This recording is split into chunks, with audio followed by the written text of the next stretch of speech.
So in 2005, the following year, I visited my country again. And I went by myself this time for 4 months, nearly 4 months I was there. And my grandparents, they introduced me to somebody from a village where I spent my childhood years before coming to Canada. Was the best time of my childhood, the most fun.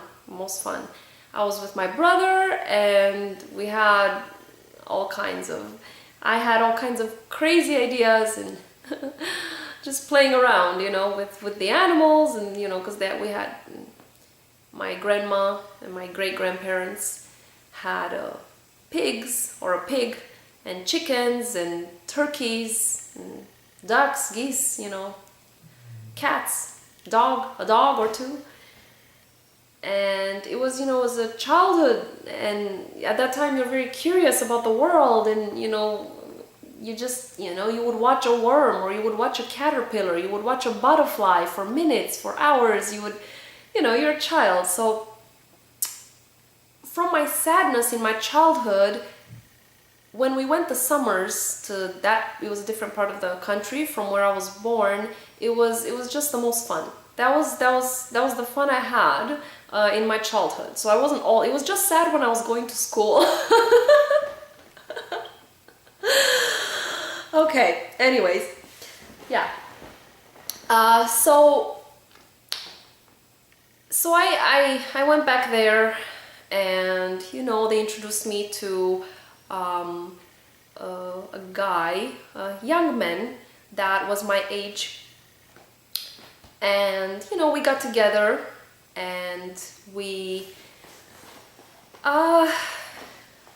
became close, and we weren't sure at that point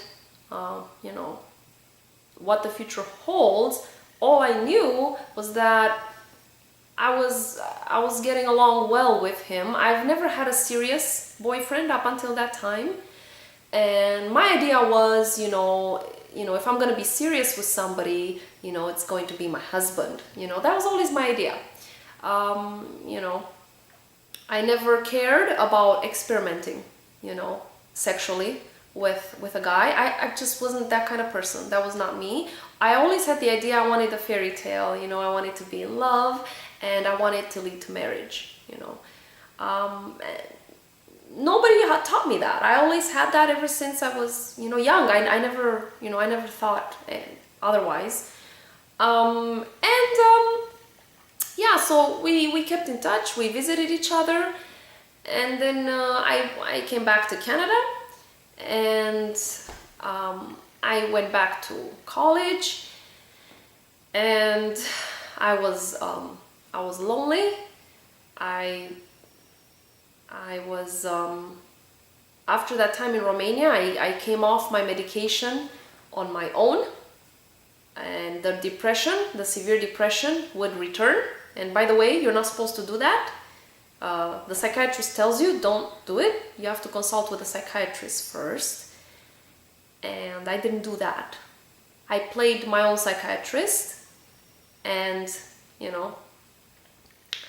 so it's not a good idea. So because those medications, some of them, you don't even know. I didn't even know what I was taking.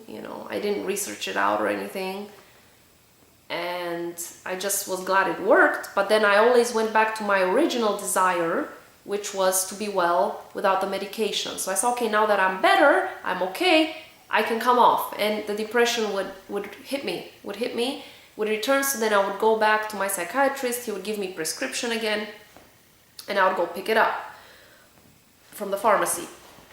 And then I would get better again. And then a few months I would be better, and then I would come off of it again. And same cycle. I would go again to my psychiatrist because the depression returned. And I was going to college. I returned back to my school, continuing with my degree in psychology. And I was struggling. It was a time of struggle for me. Struggling with the depression, I was lonely, I obviously hadn't found myself yet. I didn't know what I was gonna do in life because I had to let go of the dream with Amway. My dream was I could still do something with a business. My dream was to build a big business and to become highly successful. You know, I wanted that. And it was unrealistic. It was unrealistic for me, okay? And I know that now. I wish I knew it then. It would have saved me a lot of effort and a lot of heartache, a lot of unnecessary pain and heartache. So, you know, I dated, you know, just dated around, you know. I went out with one guy or another, and I didn't know. And so then I stopped all contact with the young gentleman that I had met back home in the village. And then I took up contact again because, you know, and we started talking, and he was very warm towards me, and, you know, we got along well, and I let myself fall in love with him, and I knew I was going to go back and marry him. And this was already spring of 2006. I told my parents, I told them I'm gonna go and I'm gonna marry him. And they didn't believe me.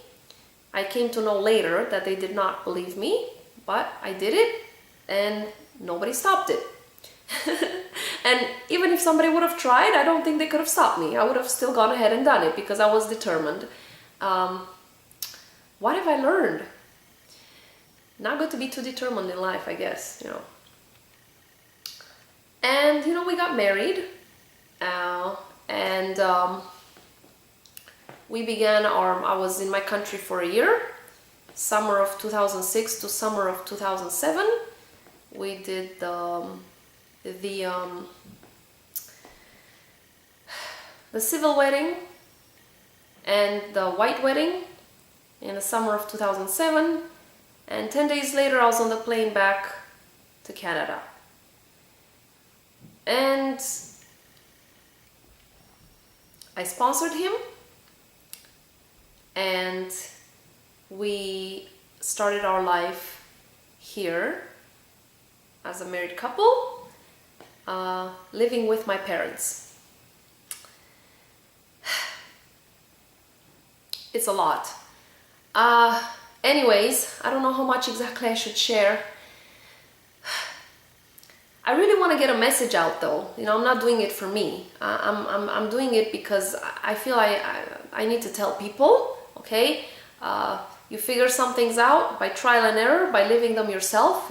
Let me tell you, it's best to be wiser and figure things out by learning from other people's mistakes. Do not dive, do not plunge, do not hurry, especially into getting married. Really, I cannot tell you that enough. Please don't hurry. Allow God to guide you, okay? Grow yourself first. Find out who you are first. Find out your purpose in life and actually become successful in that, okay? And pick up the Bible and read and develop yourself spiritually. Find out what is the right way to live. Because I'm telling you, what seems right to a man, in the end will lead to death. There is a way, it's in Proverbs. There is a way that seems right to a man, but the end of it is death. Okay? Fooling around, having sex before marriage without the commitment of marriage is called fornication. Is a sin. Once you're married, having sex outside of marriage with anybody else is called adultery. Even if the person divorces and marries another, it says that person and with a new partner will live in adultery. It's serious. Okay? God tells us in the Bible that our bodies are His temple, and we are to keep it holy. Our mind and our bodies to keep it holy. Okay? So everything begins in the mind. You know, it says it's not just the sexual act that is fornication or adultery. Adultery is in the heart. Fornication is in the heart. You know? If a man looks at a woman and lusts after her, desires her, he has already committed adultery with her in his heart. That's God's standard. It's pretty high. And you know what? It's right where it needs to be. The standard in the world is too low. That is why we have all kind of atrocities and evil happening, because people don't go by any standard. They go by their own way and their own standard, which is not a standard at all. It's foolishness, chasing after the wind. And with God, there isn't two ways about it.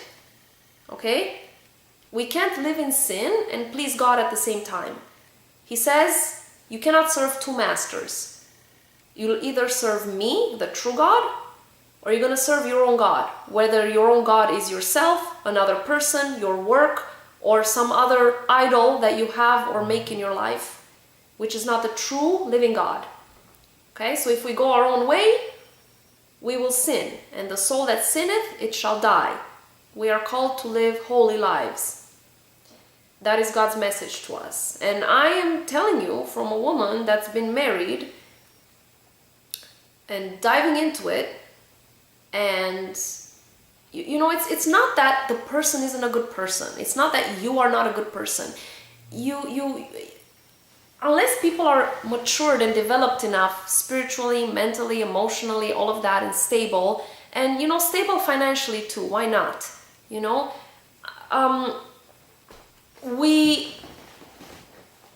will not. We attract what we are, not what we want. So, we end up attracting people at our own level. So if we're not developed enough, if we don't know God's law enough, we're going to attract people that are also sinful and that are not going by God's standard. They're not striving for it. And, we're going to commit sin together. And God says it's wrong because I'm the Lord your God. If you love me, you will keep my commandments. Because if you sin, you are bringing evil upon yourself. You're bringing evil upon yourself. Because if you're separated from me, because God is life and love, it means you're not going to be getting my life and love. And you're going to be serving Satan. In one way, shape, or form, you're going to bow down to the devil. Okay? And letting him do anything he wants to you. That is if we don't keep our mind on the Lord and in his ways and laws. Okay? His law comes from love. His law is love. So, this was a lesson for me. Maybe a very hard one. Neither of us was mature enough, was ready for marriage, that the way God intended it to be, the courtship and the marriage and everything. If you don't invite God in your relationship and in your marriage, you will have Satan. Okay? If God is not there, Satan will be there. Okay? And even if you won't divorce, the marriage won't be right. And most likely, it will lead to divorce. And all kinds of ugly things, that people do if they're unhappy with their marriage to hurt the other person, which is very immature and very stupid. If you're not happy, any Christian counselor, true Christian counselor, will tell you to seek out Christian counseling and restore the marriage. Okay? Personally, I didn't seek it out, and I divorced. And at this point, I am still divorced. Okay? I'm not gonna hide it. And all I'm going to do, all that I plan to do, is not hurry again. I want to allow the Lord to guide me. And just to guide me. If the Lord tells me, if you get remarried, it means you're going to be committing adultery and you're going to be living in sin before me, then I will not remarry. If I will come to find different, maybe, I don't know. The only other option I can figure is if God will have a great mercy and forgive, I don't know, wipe that sin clean. If he has somebody for me, as I follow him, if he has somebody that he wants me to be with, you know, I don't know, you know, and he'll forgive me knowing that I did it, and, you know, knowingly, unknowingly. I'm at that point, you know, I'm not sure, I'm not sure at this point I want to reconcile, just because there's a certain dream I had about how I want my marriage to be, and a certain standard which did not manifest in my marriage, and I don't want to compromise anymore. You know, that's the reason I don't want to compromise, you know. So yeah, I want to do it right from now on. And yeah, even if it means being single the rest of my life. So what? Do we each know how long we're going to live? No, we don't. You know, we don't know. And there's other things, you know, that I won't get into now, concerning God and all that. But what matters is to live right before God, you know. You don't believe in God? Well, why don't you, you know, step outside, you know. Take a look at the trees and the grass and the beautiful flowers, you know. Did they make themselves? They evolved.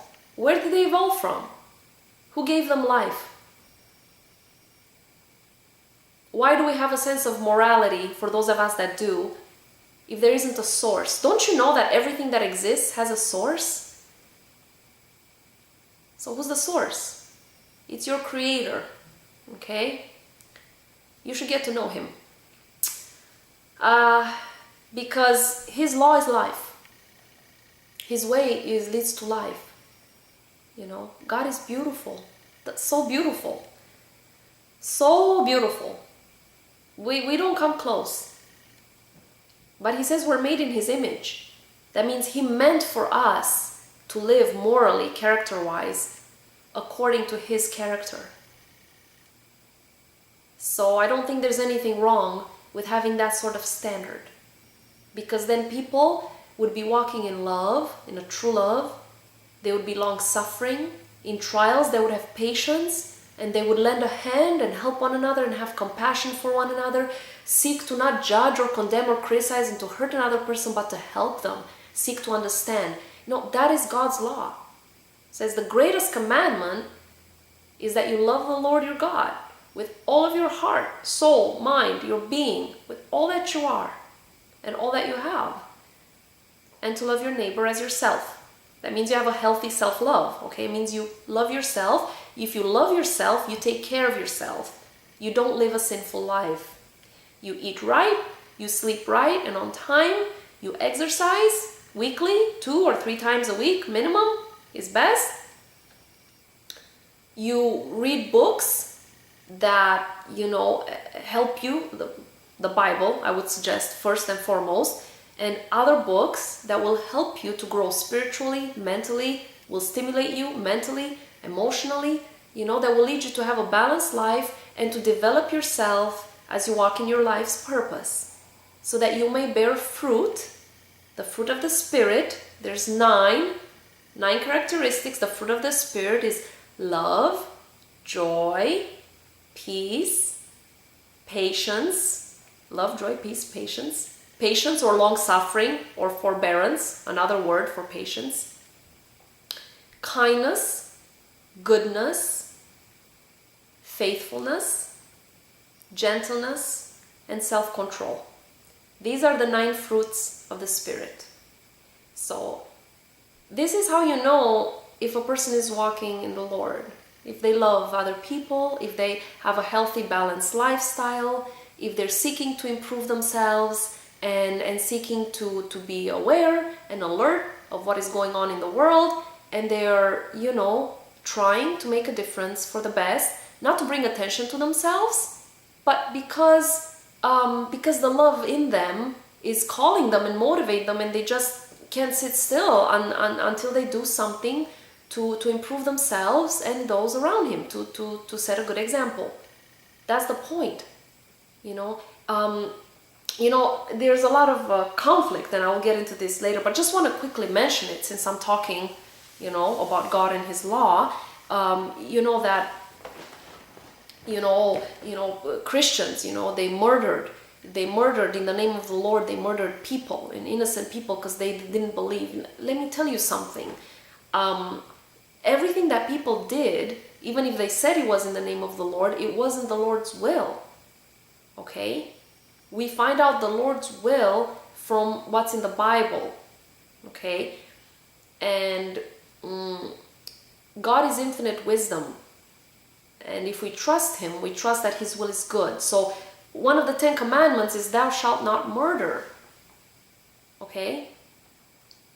Now, there's in the Old Testament recorded that they were pagan countries, surrounding the Israelites, at one point or other in time, and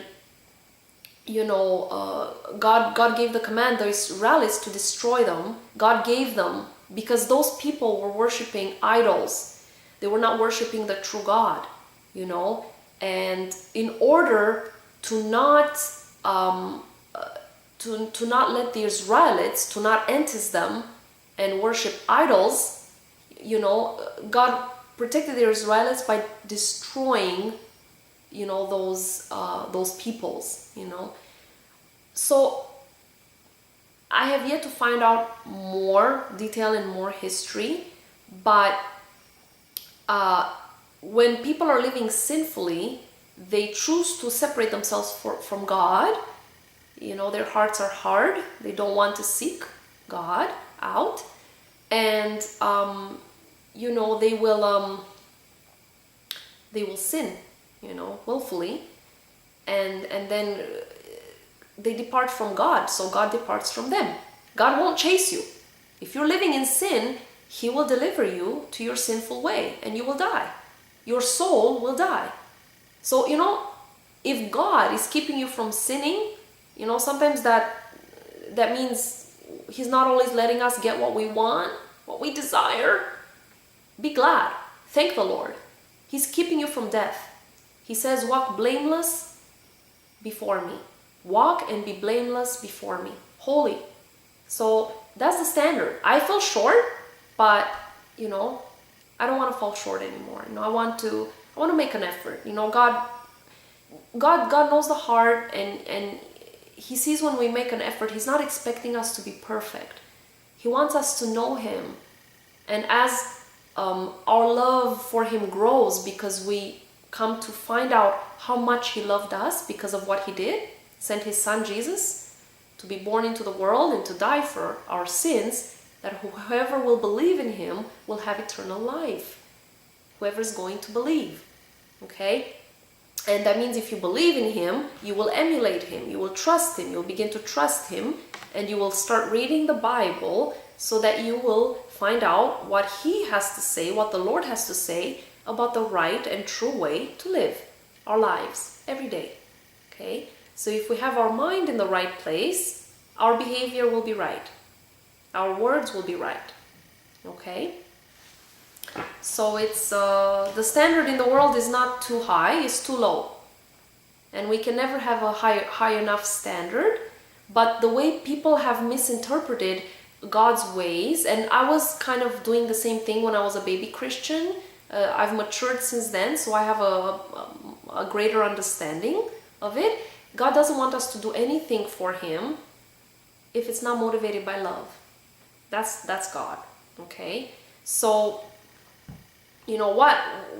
God's will is God's will. What God does is his business. He's the Lord God Almighty. He can do what he wants. He's the Lord God. He can do what he wants. But he's holy. God is holy. You know what I mean? He's the only one that is right in doing what he wants according to his perfect will.